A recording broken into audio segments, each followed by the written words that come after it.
Welcome to RealCast, the weekly roundup of the real asset markets. My name's Richard Betts and I'm joined by Paul Strome, Dan Innes and Nicole Dines. Nicole, let's start with you. What have you been following this week? I've been looking at Milan, and we've talked many times before on RealCast about urban regeneration in Milan, but it keeps on happening. The latest news that Hines, the big real estate firm, has won the contract to regenerate Nodo Bovisa area, which is a 90,000 square meters plot in Milan, fairly close to the center. And it was the municipality of Milan that awarded a tender for a district around the Bovisa railway station and the Milan Polytechnic, which is set to be a sort of tech hub with a lot of residential as well. And Hines is expected to invest around 200 million euros, and it's all due to be completed by 2026. And like in the Porta Romana project, which we talked about before, it's a project that will link up an area that's been long divided by the railway tracks. And the railway company, in this case, Ferrovie Nord, is very much involved. The plot will be divided into three areas. One of them will be offices with the new headquarters of the railway company. Another lot will be devoted to student housing with over 1,100 beds. And that's been developed by an Italian company called Campus X, which specializes in PBSA.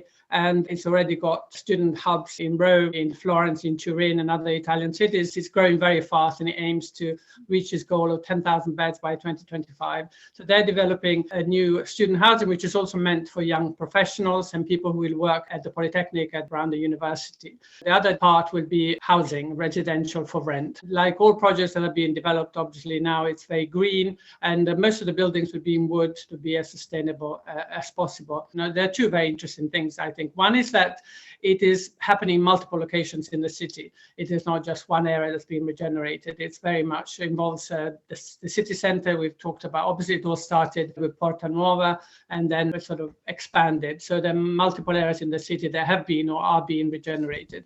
And the other interesting thing is that it involves big international investors, as we've seen, like Blackstone, like AXA, like Hines, sovereign wealth funds like the Qatar Investment Fund, the Kuwait Investment Authority, Chinese Fosun. But it also involves a lot of Italian companies, homegrown companies like Coima, obviously developed Porta Nuova, but Prelios, Covivio, Crialos, their capital. And as we've seen in this project, Campus X, Italian company that specializes in PBSA.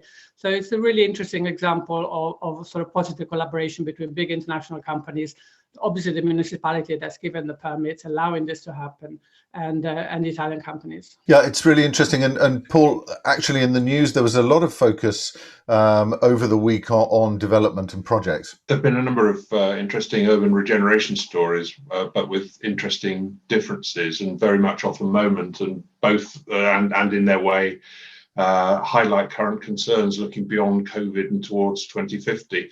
Hammerson has submitted planning applications for part of the Dublin Central Master Plan regeneration area, and that's a project that will ultimately improve a large swathe of the city. But so far, the retail content of the scheme has not been emphasised in the way that we once might have expected with a company like Hammerson. 3 of 6 planning applications for the proposed mixed-use development have been submitted to the council.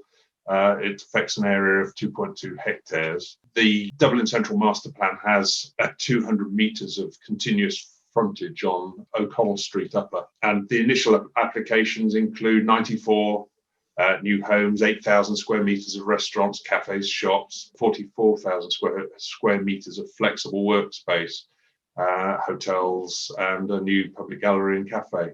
The scheme also includes extensive public realm improvements. Then there's a couple of stories in Berlin. The Berlin Senate is effectively being told to put its money where its mouth is and dispense with a section of urban motorway to create a new traffic-free space. The Architect and Engineers Association of Berlin-Brandenburg has come up with a proposal to dispense with an entire urban motorway, which they say will be a model for future urban redevelopment in the car-free world that we're moving towards.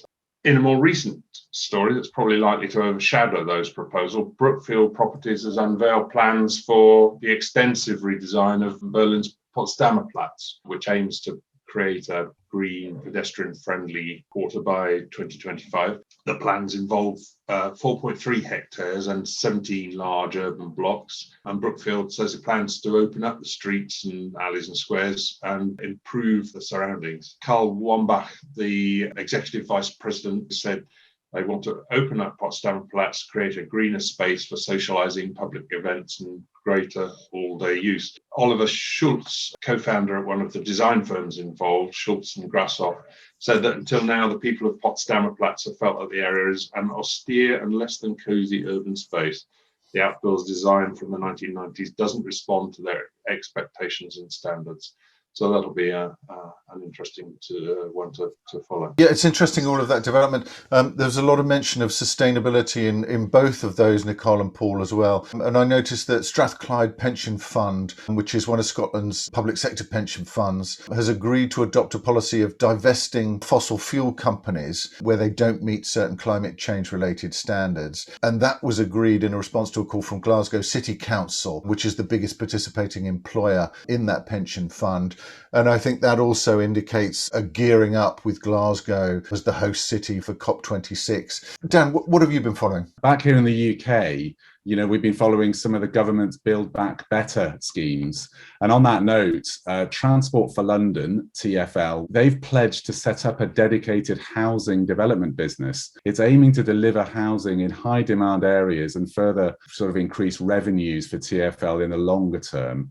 They've been pursuing those kind of development opportunities across its quite extensive portfolio in and around London to plug those funding shortages that it talks about. But it's aiming to develop 10,000 homes across 300 acres of land, which is going to bring in about £3.4 billion in commercial revenue through joint venture partnerships. Back to the continent, though, and in Germany, Tristan are buying a €1 billion diversified real estate portfolio. This is the Episo 5 Opportunistic Fund, which is advised by Tristan.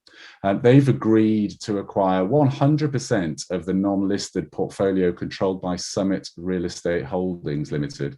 And that's also going to acquire 70% of the listed GXP German Properties AG platform in a bilateral transaction.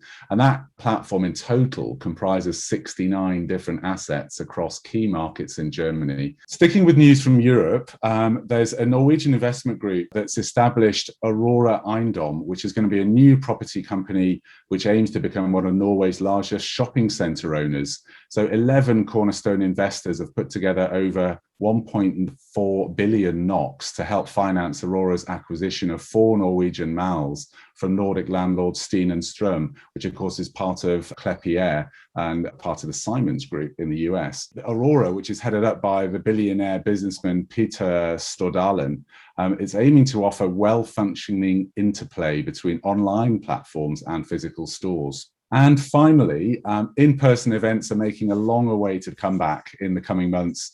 And MAPIC, the International Retail Property Market event for key property players, was launched last week. The event, which is held in Cannes, is going to be on slightly later dates on the 30th of November for 2.5 days. And it's also going to include the Happetite event, which was formerly known as MAPIC Food in Milan. That's now part of MAPIC in Cannes. And also the well-established now Leisure Up specialist leisure market event. That's all going to be accessed by one badge. So hopefully we can all be gathering back together in Cannes in November, Richard. And I'll look forward to testing out some of the food there for certain.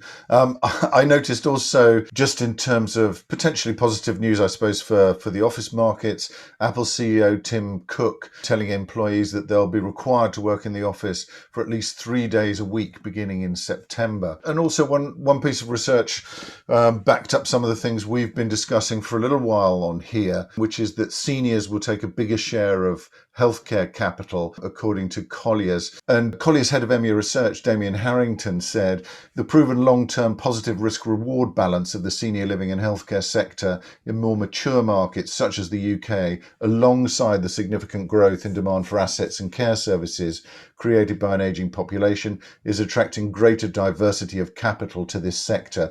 And that's certainly something we've also been seeing at the Senior Housing and Healthcare Association. Thanks very much, Dan. Thank you, Nicole. Thank you, Paul. Thank you for joining us, and look forward to seeing you next week for our regular roundup of the real asset markets.